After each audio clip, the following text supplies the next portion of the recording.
नमस्कार दोस्तों, स्वागत है आपका चल पे इस वक्त की बड़ी खबर के साथ एक बार फिर आगे सामने मुद्दे जहां पर चलेंगे। सबसे पहले और बड़ी खबर में आपको बताएंगे भारत जोड़ो यात्रा को लेकर क्या कुछ बड़ी अपडेट सामने आ रही है दोस्तों। इसी के साथ में चलेंगे एक और बड़ी अपडेट की तरफ, जहां पर देर रात राहुल गांधी पहुंच गए दिल्ली, जहां पर अपनी मां सोनिया गांधी से मुलाकात करने के बाद आज सुबह फिर से यात्रा शुरू करने वाले हैं दोस्तों। बताएंगे आपको क्या है पूरे कार्यक्रम का डिटेल। इसी के साथ में चलेंगे एक और बड़ी खबर की तरफ, जहां पर हरियाणा के अंदर कांग्रेस पार्टी के नेता भूपेंद्र सिंह हुड्डा की ओर से बड़ी टिप्पणी सामने आई है दोस्तों। इसी के साथ में गुजरात के अंदर पठान मूवी का विरोध करने के लिए मॉल में जाकर तोड़फोड़ की गई है, बताएंगे इसके बारे में अपडेट। वहीं पर नीतीश कुमार बिहार के अंदर भारत जोड़ो यात्रा से इतर निकालने जा रहे हैं देश भर के अंदर यात्रा दोस्तों, बड़ी जानकारी उन्होंने दी है। इसी के साथ में चलेंगे एक और बड़ी खबर की तरफ, जहां पर बीजेपी के जन आक्रोश यात्रा के दौरान अश्लील डांस करवाने के मुद्दे पर बीजेपी के लोग फंस गए हैं दोस्तों, और भारतीय जनता पार्टी के बागी नेता को कांग्रेस पार्टी बनाने वाली है मंत्री। बताएंगे कहां से जुड़ी हुई बड़ी खबर सामने आ रही है। और हरियाणा के अंदर बीजेपी के मंत्री को बचाने के लिए हर संभव प्रयास किए जा रहे हैं दोस्तों। बताएंगे अब क्या नया मामला निकलकर सामने आ रहा है। और इसी के साथ में हल्द्वानी के अंदर 50,000 लोगों को बेघर होने से बचाने के लिए कांग्रेस पार्टी के नेताओं ने सुप्रीम कोर्ट में दाखिल की थी याचिका। कोर्ट ने आखिरकार बड़ी राहत दी है दोस्तों। कांग्रेसी नेताओं की जमकर तारीफ हो रही है। और इसी के साथ में दिल्ली के अंदर मेयर चुनाव को लेकर गवर्नर और सरकार के बीच में छिड़ गई है जंग। बताएंगे क्या है पूरा मामला, एक एक करके चलेंगे। सभी बड़ी अपडेट की तरफ सारी बड़ी जानकारी आप तक पहुंचाएंगे दोस्तों। लेकिन उससे पहले अगर आप भी मानते हैं कि राहुल गांधी की भारत जोड़ो यात्रा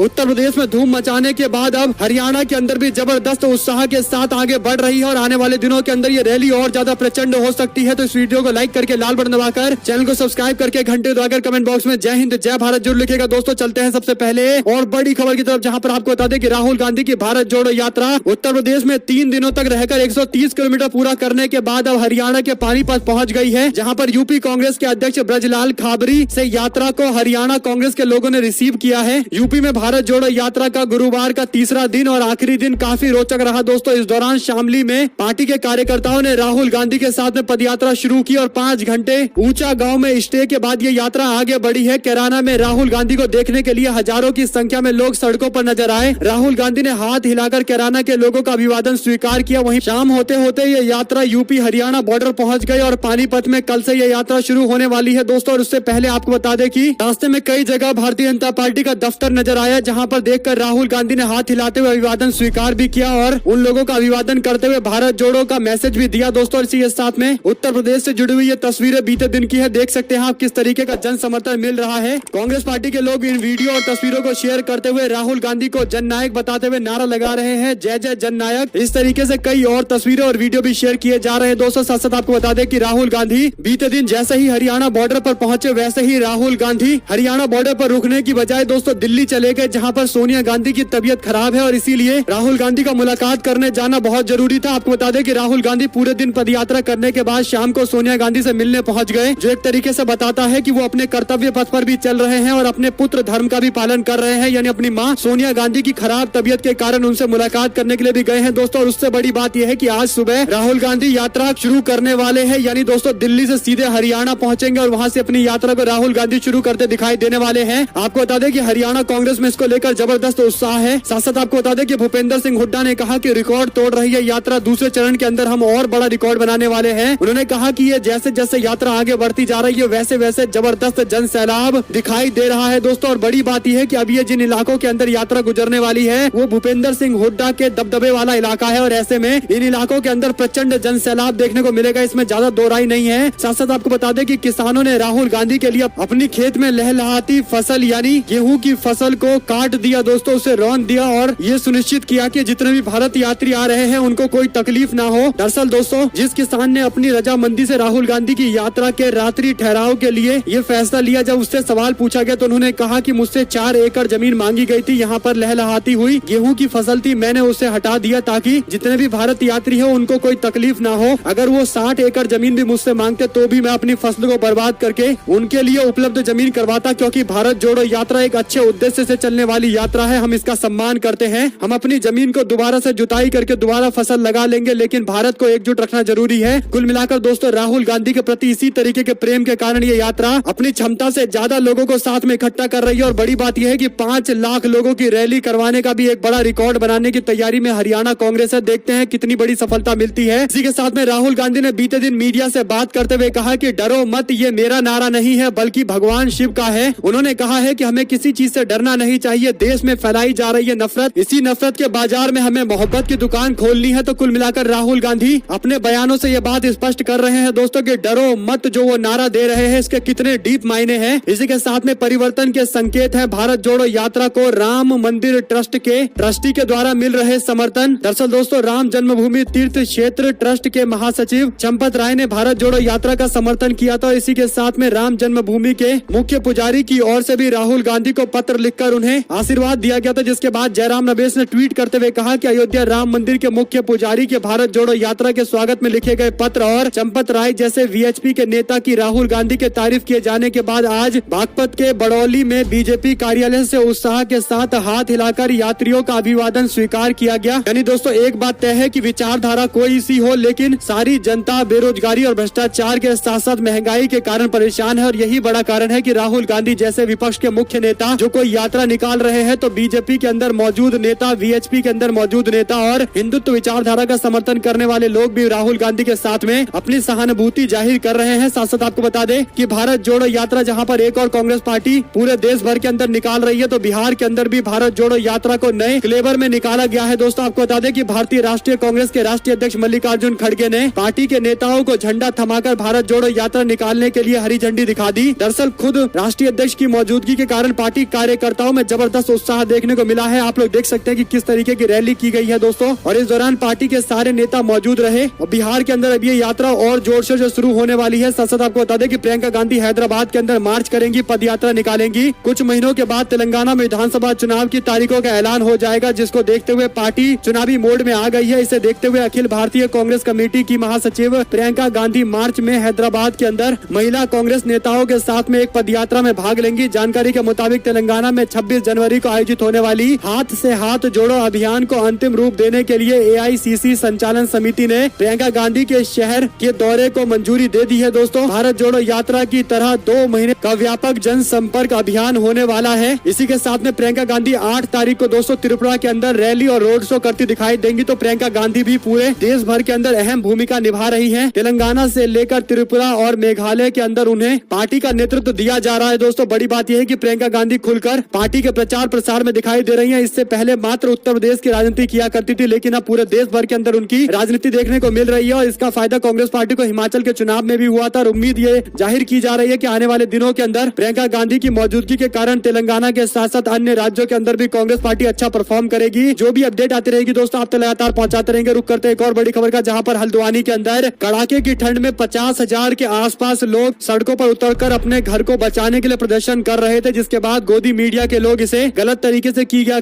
गया अधिग्रहण बता रहे थे। लेकिन उसके बाद कांग्रेस पार्टी के नेता इमरान प्रतापगढ़ी और सलमान खुर्शीद मैदान में उतरे दोस्तों, और उन्होंने सुप्रीम कोर्ट के अंदर याचिका दाखिल की और सुप्रीम कोर्ट से आखिरकार बड़ी राहत मिली है। आपको बता दें कि उत्तराखंड हाईकोर्ट की ओर से खाली कराने के जो आदेश दिए गए थे उस पर रोक लगा दिया गया है। सुप्रीम कोर्ट ने इस पूरे मामले पर राज्य सरकार और रेलवे को नोटिस भेजा है। साथ ही साथ कोर्ट ने टिप्पणी करते हुए कहा कि एक रात में ही इतने सारे लोगों को खाली नहीं कराया जा सकता। सुप्रीम कोर्ट के अंदर 10 बड़ी बातें देखने को मिली दोस्तों। सबसे पहले ये मामला मानवीय संवेदनाओं से जुड़ा हुआ है, लिहाजा ऐसे किसी को घर खाली कराने के लिए नहीं कहा जा सकता। राज्य सरकार और रेलवे को सुप्रीम कोर्ट ने नोटिस जारी करते हुए इस मामले पर जवाब मांगा है। रेलवे का विकास जरूरी है, लेकिन यूं अचानक रातों रात 50,000 लोगों को घर से बाहर नहीं किया जा सकता। यहाँ रह रहे लोगों का पुनर्वास जरूरी है। इस मामले को मानवीय नजरिए से देखा जाना चाहिए। लोग सालों से यहाँ रह रहे हैं, आखिर कैसे सिर्फ 7 दिनों के भीतर अतिक्रमण को हटाने का आदेश जारी किया जा सकता है। सरकार ये सुनिश्चित करे कि आगे अतिक्रमण ना हो। ये जमीन के स्वामित्व और सीमा विवाद पर सुनवाई करेंगे। मामले की अगली सुनवाई 7 फरवरी को होगी, लिहाजा अब यहाँ पर बुलडोजर नहीं चलेगा। 7 दिन के भीतर अतिक्रमण अभियान चलाने और पैरामिलिट्री फोर्स लगाने पर सुप्रीम कोर्ट ने सवाल खड़े कर दिए। दोस्तों सुप्रीम कोर्ट ने कहा कि आप इस मामले को गौर से देखिए, इस मामले का हल निकालिए। अगर रेलवे की जगह है तो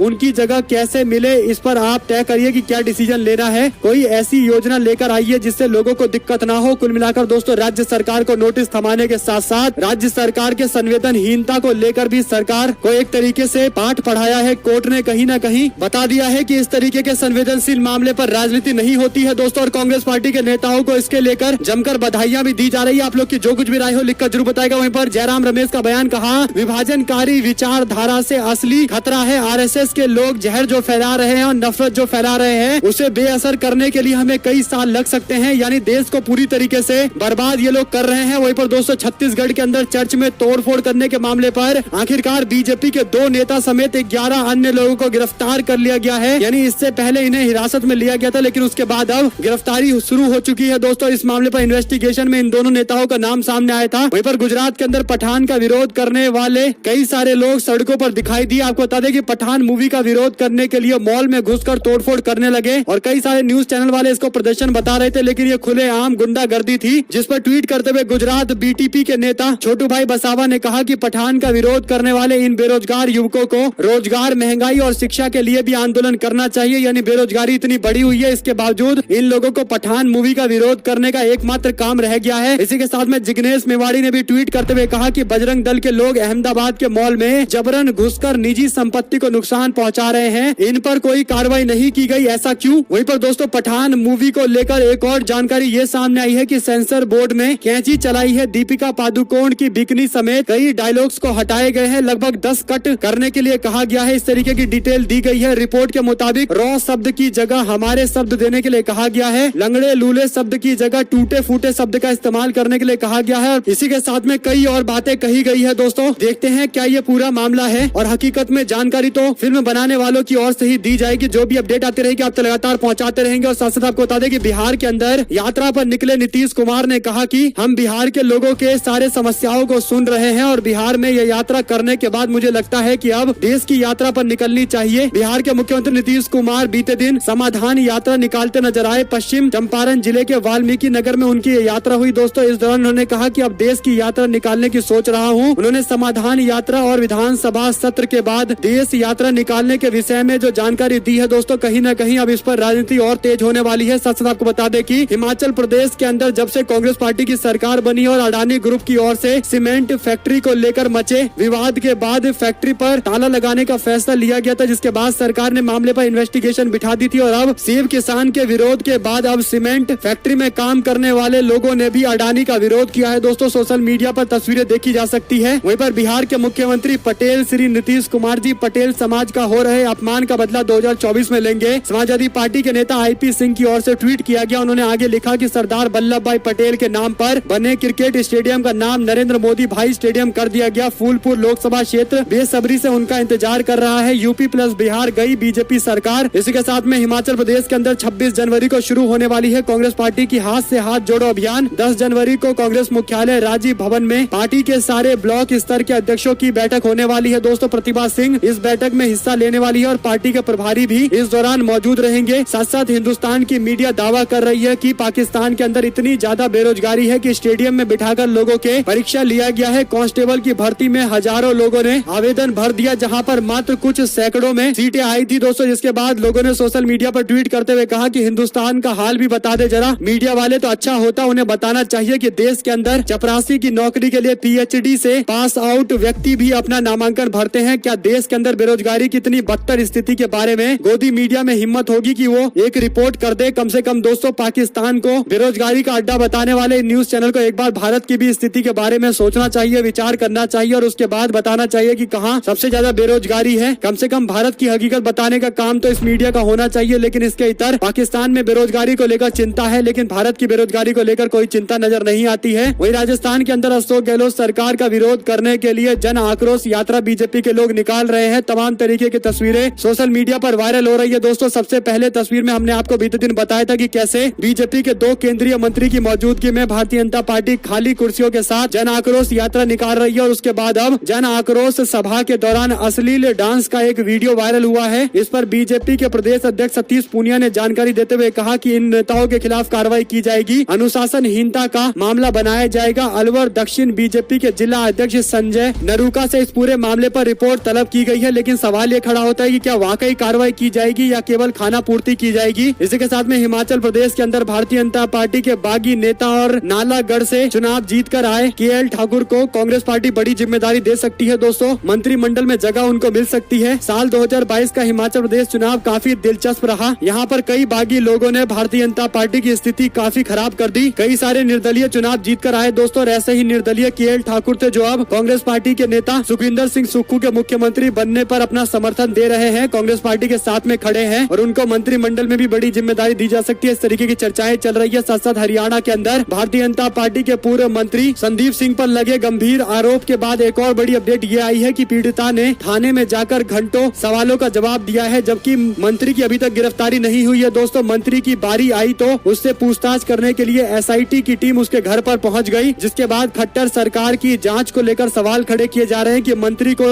उसके घर पर जाकर इन्वेस्टिगेशन के लिए पुलिस राहत पहुंचा रही है, जबकि पीड़ित महिला को थाने में बुलाकर पूछताछ कर रही है। यानी महिला को प्रताड़ित करने का ये खुलकर मामला सामने आ रहा है। दोस्तों, इससे पहले महिला ने जानकारी देते हुए भी कहा था कि उसे विदेश जाने के लिए करोड़ों रुपए देने की पेशकश की गई थी। इस पूरे मामले पर पूरी तरीके से बिना किसी बाहरी दबाव के इन्वेस्टिगेशन होना चाहिए दोस्तों। और कांग्रेस पार्टी के लोगों ने कहा कि हमारी पूरी निगाहें इस पर बनी हुई है। साथ दोस्तों, सीएम गहलोत ने अश्लील डांस पर बीजेपी को घेरते हुए कहा कि इनके जन आक्रोश रैली पूरी तरीके से फ्लॉप हो गई है और इसीलिए इस तरीके की चीजें इन्हें करानी पड़ रही है। वहीं पर हिमाचल प्रदेश के विधानसभा के 16वें स्पीकर बने कांग्रेस पार्टी के नेता कुलदीप सिंह पठानिया 1985 से चुनाव लड़ते आ रहे हैं दोस्तों, और बार बार उनको जनता ने एमएलए बनाया है। एक अच्छे खासे मंजे हुए नेता है। वहीं पर जी न्यूज के 2 चैनल पर अलग अलग तरीके की रिपोर्टिंग चल रही है। जी न्यूज उर्दू पर हल्द्वानी के अंदर बुलडोजर चलने की कार्रवाई का विरोध किया जा रहा है दोस्तों, और लोगों के समर्थन में शो चलाए जा रहे हैं, जबकि जी हिंदी रिपोर्ट पर अधिग्रहण बताकर लोगों का विरोध किया जा रहा है। तो आप लोग समझ सकते हैं कि एक ही नेटवर्क के 2 चैनल किस तरीके से जनता को मूर्ख बना रहे हैं। दोनों चैनल के नाम के हिसाब से अलग अलग तरीके से समर्थन और विरोध कर रहे हैं। साथ त्रिपुरा के पूर्व मुख्यमंत्री विप्लव देव पर शाह के दौरे से पहले सांप्रदायिक तनाव भड़काने के आरोप। दरअसल अमित शाह के दौरे से पहले त्रिपुरा के मुख्यमंत्री रह चुके विप्लव देव पर गोमती जिले के जामजूरी इलाके में हिंसा में शामिल होने और सांप्रदायिक तनाव भड़काने का आरोप लगा है। विपक्षी मार्क्सवादी कम्युनिस्ट पार्टी और कांग्रेस पार्टी के अलावा कई लोगों ने देव के खिलाफ अपने पैतृक घर पर हमले के झूठे आरोप लगाने और स्थानीय मुस्लिमों के द्वारा बीजेपी के केंद्रीय नेतृत्व को एक संत के वाहन में तोड़फोड़ करने की शिकायत दर्ज की गई है। दरअसल दोस्तों, मुख्यमंत्री पद से हटने के बाद विप्लव देव को बार बार संयम बरतने के लिए कहा जा रहा है। उन्होंने पार्टी आला कमान की एक भी बात नहीं सुनी है। विप्लव देव को पार्टी में गुटबाजी करते पाया गया है दोस्तों। उन्हें मुख्यमंत्री और पार्टी के नेताओं को कमजोर करने का प्रयास करते हुए पाया गया है, और ऐसे में विप्लव देव के खिलाफ क्या कोई कार्रवाई होगी, ये सबसे बड़ा सवाल है। आपको बता दें कि पुलिस जांच का जिक्र करते हुए उन्होंने बताया कि विश्व हिंदू परिषद में देव के प्रशंसकों ने मार्क्सवादी कम्युनिस्ट पार्टी के झंडे और तोरण फेंके, जो उनके पूर्व निर्धारित कार्यक्रम के लिए बनाए गए थे ताकि सांप्रदायिक तनाव को भड़काने की कोशिश की जाए। कुल मिलाकर त्रिपुरा के अंदर मार्क्सवादी कम्युनिस्ट पार्टी को काउंटर करने के लिए दोस्तों सांप्रदायिक माहौल को खराब करने का प्रयास किया जा रहा है। वहीं पर दिल्ली के एमसीडी मेयर चुनाव में बीजेपी ने अपने सारे बड़े कार्ड खेल दिए हैं। आपको बता दें कि मेयर पद को लेकर रेखा गुप्ता बीजेपी की ओर से उम्मीदवार है, जबकि शैली ओबरॉय आम आदमी पार्टी की ओर से उम्मीदवार बनाई गई है। आज यानी 6 जनवरी को एमसीडी के अंदर मेयर पद के चुनाव पर सारा डिसाइड हो जाएगा कि किसके समर्थन में पार्षद खड़े हैं। बड़ी बात दोस्तों ये है कि मेयर पद के चुनाव से पहले दिल्ली सरकार और उपराज्यपाल एक दूसरे के आमने सामने आकर खड़े हो गए हैं। दरअसल उपराज्यपाल ने शुक्रवार को होने वाले दिल्ली नगर निगम के मेयर चुनाव के लिए बीजेपी की पार्षद सत्या शर्मा को पीठासीन अधिकारी नियुक्त किया है, जबकि दिल्ली सरकार ने पीठासीन अधिकारी के लिए आम आदमी पार्टी के पार्षद मुकेश गोयल के नाम का प्रस्ताव उपराज्यपाल को भेजा था। बीजेपी पार्षद सत्या शर्मा पूर्व दिल्ली नगर निगम के मेयर रह चुके हैं, जबकि आम आदमी पार्टी के पार्षद मुकेश गोयल 1997 से पार्षद है दोस्तों। इस समय दिल्ली नगर निगम के सबसे पुराने पार्षद है, लेकिन इसके बावजूद उन्हें नियुक्त नहीं किया गया है, यानी राज्यपाल के फैसले पर सवाल खड़े हुए हैं। देखते हैं आज चुनाव के दौरान किस तरीके का खेल खेला जाएगा। वहीं पर दोस्तों अमित शाह की कृपा से ही सुप्रीम कोर्ट में हुई सुनवाई। राम मंदिर के निर्माण को लेकर चंपत राय ने टिप्पणी की है, यानी दोस्तों जुडिशरी में किसी तरीके का सरकार का कोई इन्वॉल्वमेंट नहीं होता। इस तरीके जो थ्योरियां चलती हैं, इस थ्योरी पर बड़ा सवाल चंपत राय ने खड़ा किया है, और अमित शाह की कृपा से सुप्रीम कोर्ट में सुनवाई हुई है। ये बातें कही गई है दोस्तों। इस मामले पर कम से कम सुप्रीम कोर्ट के जज को बताना चाहिए कि ये जो टिप्पणी की गई है क्या ये सच है, और अगर ये गलत है तो इनके खिलाफ कंटेम्प्ट ऑफ कोर्ट का मामला कब चालू होगा, ये अपने आप में एक बड़ा सवाल है। वहीं पर बंगाल के अंदर वंदे भारत एक्सप्रेस पर पत्थरबाजी का मुद्दा बीजेपी के लोगों ने उठाया था। ममता बनर्जी ने टिप्पणी करते हुए कहा कि बंगाल नहीं बिहार के लोग वंदे भारत पर पत्थरबाजी करते हैं। वहीं पर झारखंड के समेत शिखरजी विवाद के लिए केंद्र सरकार से कांग्रेस पार्टी के लोगों ने 3 सवाल पूछे हैं दोस्तों। दरअसल झारखंड के धार्मिक स्थल समेत शिखरजी को पर्यटन स्थल के रूप में सूचीबद्ध किए जाने के खिलाफ जैन समुदाय का विरोध पूरे देश भर के अंदर देखने को मिल रहा है। इसके बाद कांग्रेस पार्टी के लोगों ने 3 बड़े सवाल पूछे हैं। उन्होंने पूछा कि क्या यह एक राजनीतिक साजिश है, क्या बीजेपी गुजरात सरकार ने जैन धर्म के तीर्थ स्थलों को जानबूझकर अपमानित नहीं किया है, क्या मोदी सरकार पारसनाथ पहाड़ियां